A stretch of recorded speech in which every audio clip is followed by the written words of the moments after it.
Assalamualaikum warahmatullahi wabarakatuh. Kami dari kelompok 4 yang beranggotakan Ita Nur Fitriani, Delsiana Jetia, dan saya sendiri Ahmad Sholudin akan memberikan penjelasan dan juga memaparkan tentang kalimat dan tali temalinya. Simak video ini sampai akhir karena akan memberikan penjelasan yang lebih mendalam tentang kalimat. Selamat menyaksikan. Sebelum kita melangkah lebih jauh membahas tentang kalimat, kita harus tahu terlebih dahulu apa itu definisi dari kalimat sendiri. Nah, secara umum, kalimat merupakan kumpulan kata yang diawali dari huruf kapital dan diakhiri oleh tanda titik. Selain itu, kalimat juga merupakan satuan bahasa terkecil dalam wujud lisan ataupun tulisan yang mengungkapkan pikiran dan gagasan yang utuh. Artinya, kalimat itu bukan hanya lisan, tetapi juga bentuknya adalah tulisan. Kalimat itu berhubungan dengan yang namanya prasa dan juga klausa. Apa sih prasa dan klausa itu?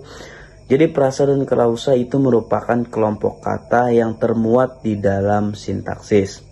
Nah, sama halnya dengan yang namanya kalimat.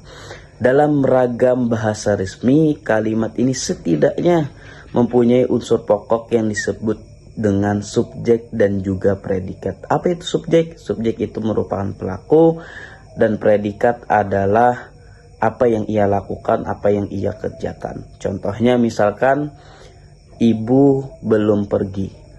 Ibu di sini berperan sebagai subjek dan belum pergi adalah predikat. Nah, itu tentang kalimat. Selanjutnya, kalimat dibagi menjadi dua, secara gramatik dan juga fungsional.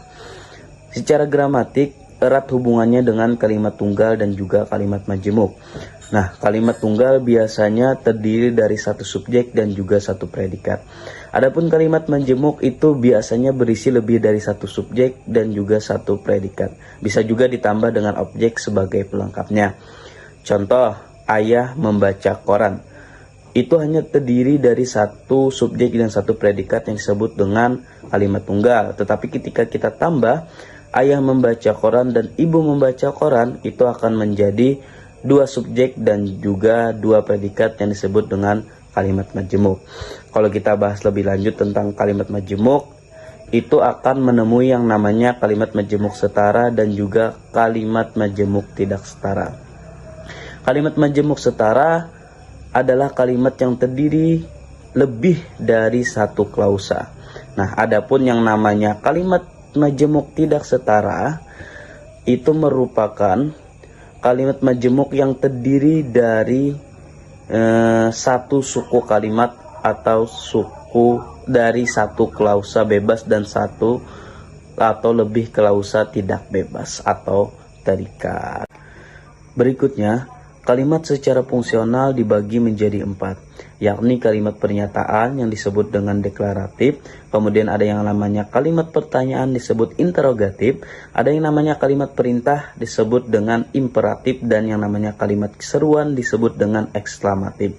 Nah, biasanya kalimat deklaratif itu digunakan untuk menyatakan sesuatu secara lengkap kepada orang lain. Adapun kalimat interrogatif itu digunakan untuk mendapatkan reaksi atau respon yang diharapkan melalui orang lain. Kemudian kalimat imperatif itu digunakan jika orang ingin menyuruh atau melarang orang lain berbuat sesuatu hal.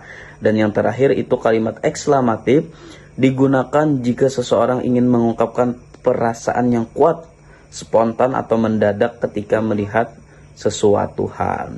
Nah, jika kita contohkan satu-satu, mulai dari pernyataan dulu, yaitu deklaratif, dia itu teman saya. Nah, itu merupakan sebuah kalimat pernyataan. Kemudian adapun yang pertanyaan, siapakah nama temanmu itu? Nah, itu pertanyaan digunakan untuk menanyakan nama seseorang. Kemudian kalimat perintah, jangan ganggu teman saya itu. Di sini berperan untuk melarang orang mengganggu temannya. Dan yang terakhir kalimat seru eksklamatif, wah, baju kamu bagus sekali. Nah, itu secara spontan dilisankan karena melihat sesuatu yang indah dan dikeluarkan secara mendadak. Nah, itu mengenai kalimat secara fungsional. Selanjutnya akan dijelaskan oleh Delsiana Jetia. Baik, terima kasih Syawal. Selanjutnya kita akan membahas mengenai kalimat efektif. Pengertian kalimat efektif adalah kalimat yang memiliki kemampuan kembali gagasan pada diri pendengar atau pembaca. Ada 7 ciri-ciri kalimat efektif. Yang pertama, ada kesepadanan struktur. Maksud dari kesepadanan struktur ini adalah keseimbangan antara gagasan atau pikiran dan struktur bahasa yang digunakan. Yang kedua, ada keparelan bentuk. Keparelan bentuk adalah bentuk kata yang digunakan dalam sebuah kalimat, yang artinya jika kalimat pertama menggunakan nomina, maka kalimat kedua dan seterusnya juga menggunakan nomina. Yang ketiga, ada ketegasan makna. Ketegasan makna adalah perlakuan, penonjolan, dan gagasan pokok kalimat tersebut. Baik, selanjutnya akan dijelaskan oleh teman saya, Ita Nurfitriani. Baik, terima kasih kepada Delsiana Jetia. Di sini saya akan melanjutkan pemaparan kalimat efektif, yaitu kalimat kehematan kata, yang mana di sini ciri kalimat efektif juga harus diingat bahwa tidak selalu yang hemat kata-kata, yang pendek bentuknya pasti bersifat efektif. Artinya, kalau memang tuturan itu harus dibuat pendek, kenapa harus berpanjang-panjang? Sebaliknya, jika memang dengan tuturan yang pendek, dengan tuturan yang dipotong, ternyata tidak didapatkan bentuk kebahasaan yang efektif digunakan untuk menyampaikan pesan.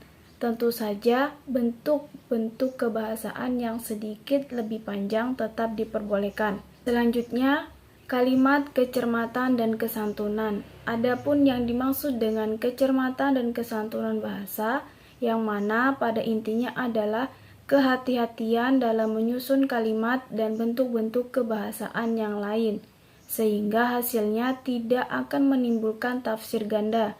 Bentuk-bentuk kebahasaan yang memiliki tafsir ganda itu biasanya adalah bentuk kebahasaan yang memiliki makna ambigu atau makna yang lebih dari satu. Selanjutnya, kalimat kepaduan makna.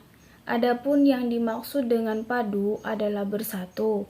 Dengan demikian, dapat dikatakan pula bahwa bentuk kebahasaan yang padu adalah bentuk kebahasaan yang tidak terpecah-pecah atau bentuk kebahasaan yang bersatu. Kebersatuan atau kepaduan bentuk-bentuk kebahasaan demikian itu jelas sekali akan sangat berpengaruh terhadap makna atau maksud sebuah bentuk kebahasaan. Bentuk kebahasaan yang padu juga dipastikan akan dapat menjadikan makna kebahasaan tersebut. Demikian, dapat dikatakan bahwa kalimat efektif itu salah satunya harus memenuhi kepaduan bentuk dan kepaduan makna. Baik, selanjutnya kalimat kelogisan makna. Kelogisan makna sangat berkaitan dengan nalar. Maka sesungguhnya dapat dikatakan pula bahwa kalimat yang logis itu sesungguhnya adalah kalimat yang bernalar. Secara lebih khusus lagi dapat dikatakan bahwa kalimat yang logis atau kalimat yang bernalar itu adalah kalimat yang ide atau gagasan sejalan dengan akal dan nalar yang benar dan berlaku universal. Baik, mungkin itu saja yang bisa kami sampaikan dalam penjelasan dari mengenai kalimat dan tali temali. Mohon maaf jika ada salah kata dalam penyampaian penjelasan tersebut. Kami ucapkan terima kasih. Wassalamualaikum